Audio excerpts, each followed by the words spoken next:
Record. Hello and welcome. It's 1:30 and we are focused for this session on some enrichment sites. I want to give you a quick overview of a few different enrichment sites that you might decide to engage your kiddos with. I'll share my screen and quickly, this is the website that you'll find a lot of our resources that we're trying to share out.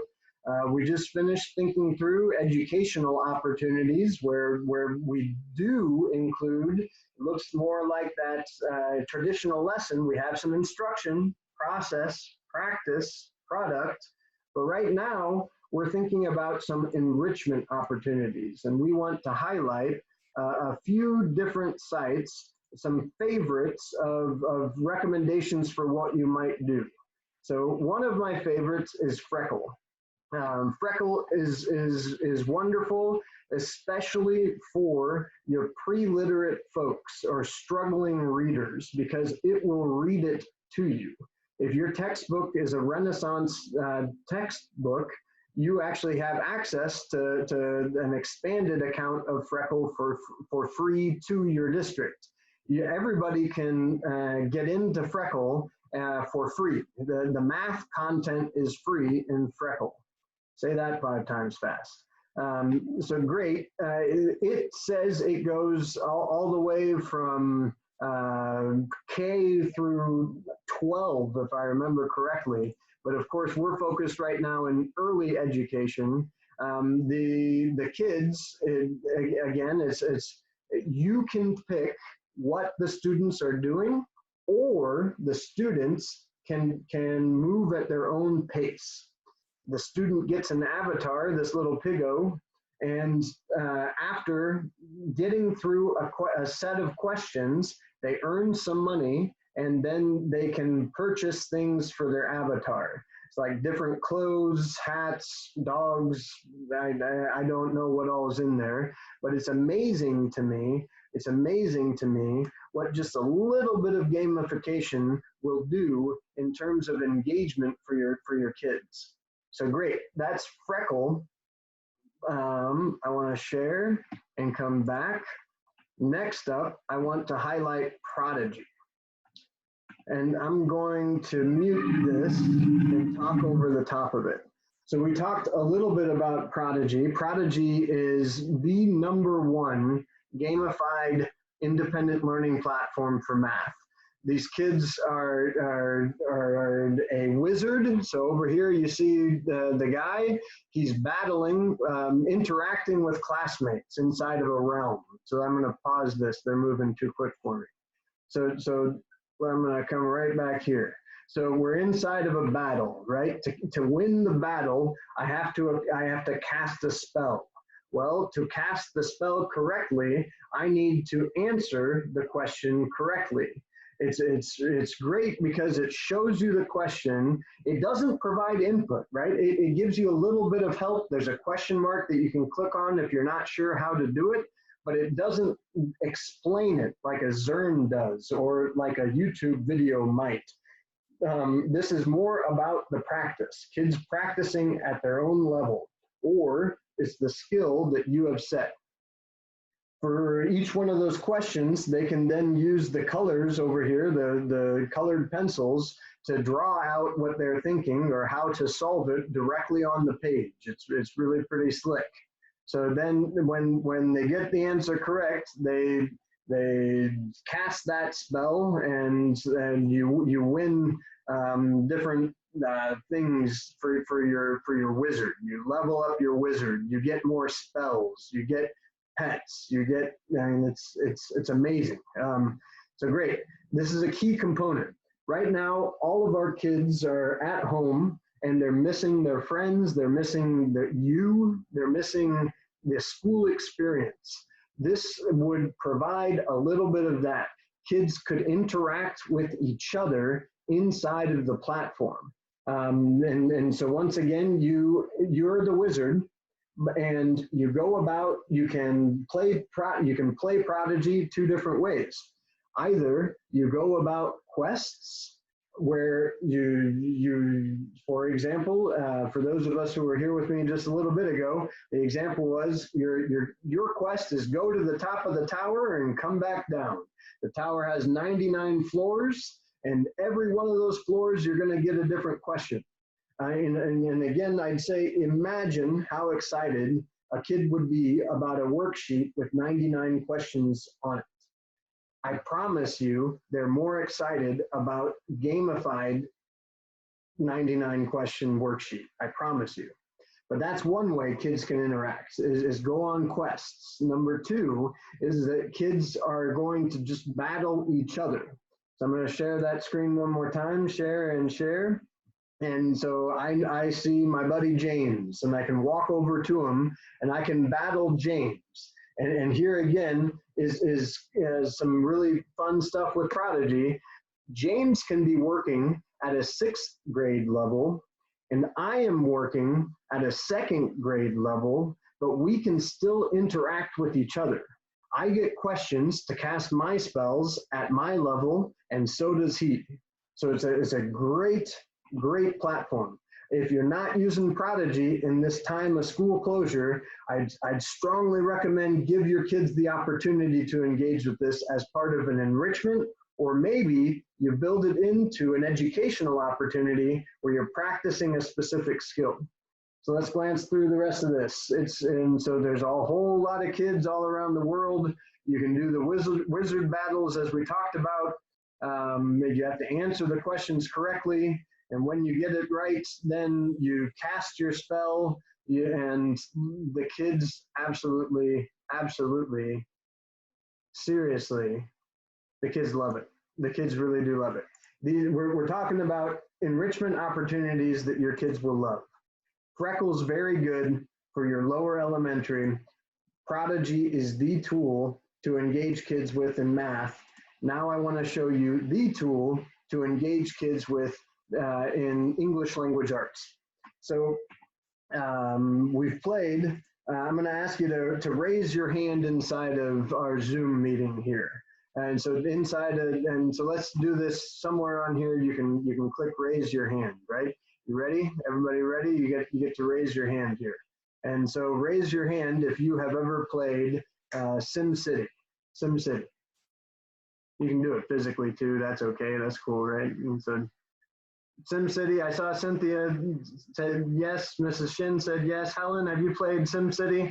She says no. Okay, so SimCity is this idea that I am the organizer of a town. I decide what buildings go where.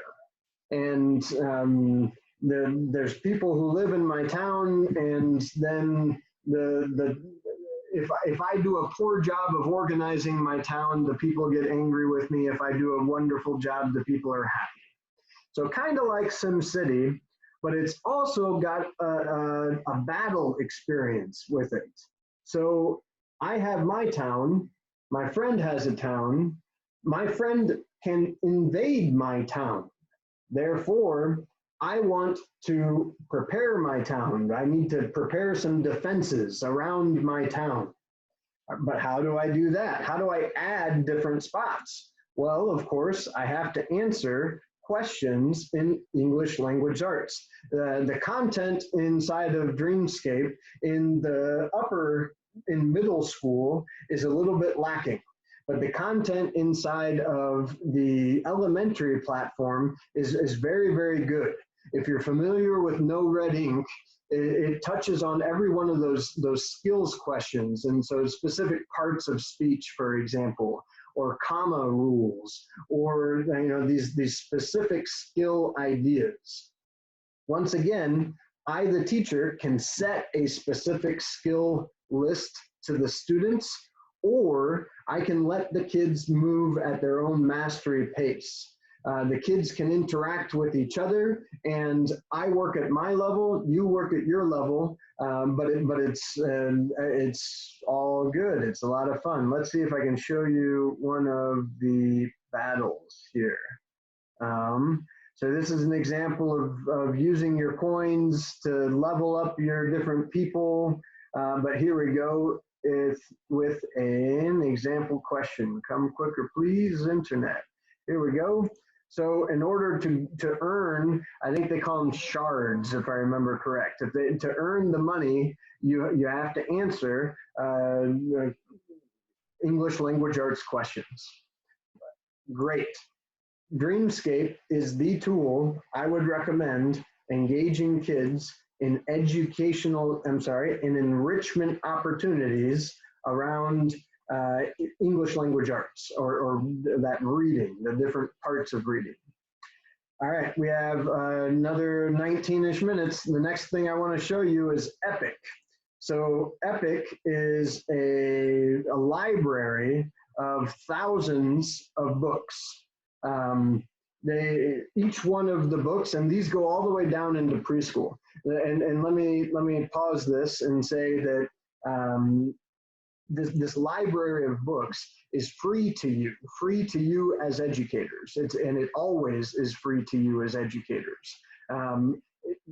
Traditionally, in normal times, it would cost the parents if the kids were going to do Epic at home.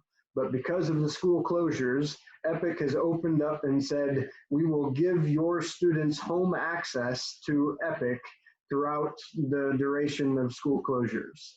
So this is a tool that you could use in your classroom this next academic year. So think about kids going to the corner and that's the reading corner. Maybe that's one of your stations. And so what I like most about it is, one, that the content is very broad, from nonfiction to chapter books to animated books to books about math. You can pick audio books, and there's just an amazing selection of things that kids can do. The books will read to the students. Not all of them will have that option of reading to you, but a lot of them do. And so it keeps track of how well kids are doing in terms of how long they're spending inside of those different books.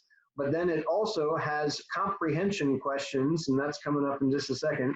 It has comprehension questions built into the platform. So that I get to see, there's that take the quiz. Students get that immediate feedback as to whether or not they understood the text. But then I, the teacher too, get to see what the kids are reading, as well as how well they're understanding those different the different books. So great. This is Epic. That's one of my must-have enrichment opportunity recommendations.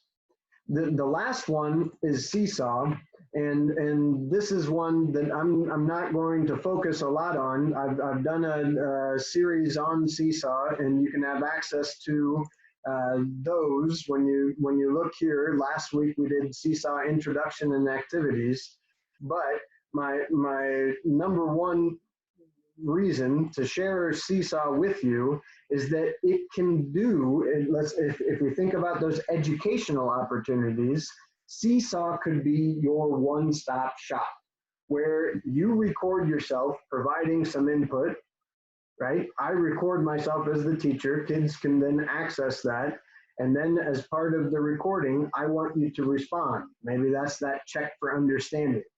Quick reply. And so then if students are doing that paper worksheet, great, maybe I can submit that to you inside of Seesaw. I can take a picture of it, mom and dad, and put it back into Seesaw. Or I could build in a series of questions into Seesaw itself with the template feature inside of those activities. And students could then practice 5, 10 different problem sets.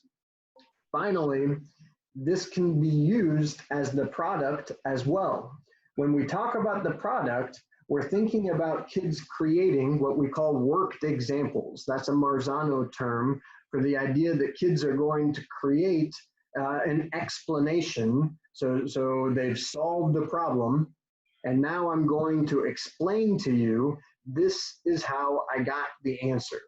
So that Seesaw is my favorite tool for you there. We made it, and actually I'm amazed, it's 1:46. That means we still have a little bit of time, so therefore I would like to open it up to questions. We aren't too big. I'd love to hear, what questions do we have? I have. Yes, welcome. Jan Gutierrez. Wonderful, Jan, welcome. Just kind of clued into you and glad to see that you're here, but I had a question about Seesaw. Did you mention a grade level for that one? Seesaw is pre-K, really pre-K 12. You could use it as a learning management system, a rudimentary learning management system. But yes, all the way down into preschool and certainly throughout elementary. I know I'm looking at Dee right above you in the Brady bunch. Dee is a preschool teacher here in Beatrice and uses Seesaw wonderfully with her kiddos. My now first grader was in her class, and I know. Okay, thank you. You're welcome. More, please. Yes, Yu-Chen, unmute yourself. There we go. Oh, sorry. You see there are many books on the computer in English. Do you have any Chinese edition? Inside of Epic, I do not believe there are Chinese books inside of Epic. I don't think so. And so we'll need to find some more content for you. Okay, thank you. Yes. They have just some Chinese books. Did you look good on? Yeah, Yes? yeah, Okay. yeah, just some, but. Yes, not many. Mm-hmm. Yeah. Okay, good. Thank you for checking. Great. Come on, come on. Marla, I can see you. I know you have a question.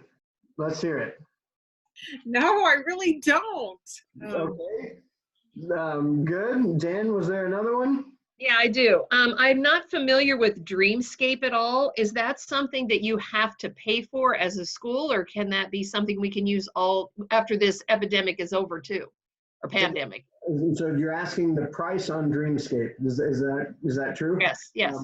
I have only used the free version, and I believe there is, I know that there's a free version throughout. And I don't know their price structure, but I know that the free version is good. Okay, thank you. Mm-hmm. How about Trish? How about Heather?